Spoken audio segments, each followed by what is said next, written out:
Hi, this is DarkFox127 and welcome to a Skyrim mod preview of Riverside Shack 3.0. This is a complete reconstruction of the old version of the mod, which was available on Skyrim Legacy, and this version is also going to be released on Skyrim Special Edition.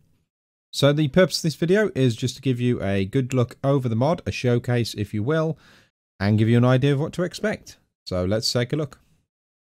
So welcome to Riverside Shack. As you can see, it's just an old broken down building which is in the vanilla game. However, its only real purpose is to house a randomized creature, which is usually a saber cat, a bear or a troll, and it's also got a treasure map inside from the many that are hidden around Skyrim.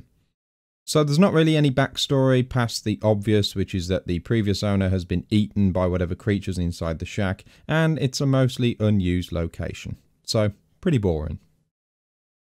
With Riverside Shack 3 installed, when you approach the shack this time, a black saber cat with a scar and a blind eye is going to come charging out the shack and you'll have to kill him.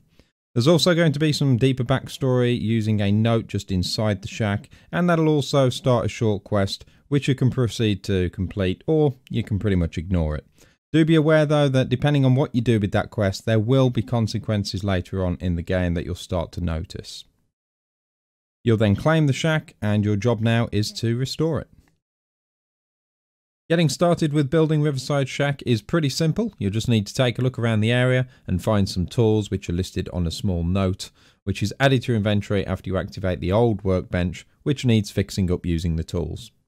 So there's a crafting system very similar to Hearthfire, but it doesn't really have a drafting table or any of that nonsense. It's a little more simplistic in that sense, but there are some other advanced features such as time passing as well when you're actually crafting items. There's also a full crafting area which you can improve by adding a smelter, an anvil, and some other stuff to help out. And you'll also need to make use of the log piles. Of course, building Riverside Shack is going to take materials, it's going to take time, and you can either acquire these materials yourself, create some of them, or you can head down to the local mill.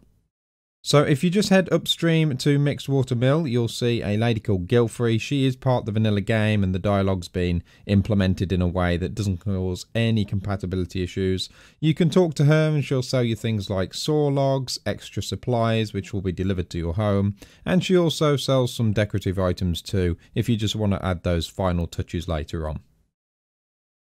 As is the case with most of my player homes, I like to add some extra immersive features, some interactivity. So there are some cool features with interactive objects such as the shutters, which will allow you to open and close them, keep things out and just, keep the shack nice and cozy. There are candles which you can light and blow out as well if you want to set the mood with the right kind of lighting. There's extra bedding under the bed this time around, which was not in the previous version of this mod. And there are other interactive features too. So other general features of the mod also include a fishing boat, some general storage, a wash basin for changing your face so you don't have to go to Riften and have a bodge job.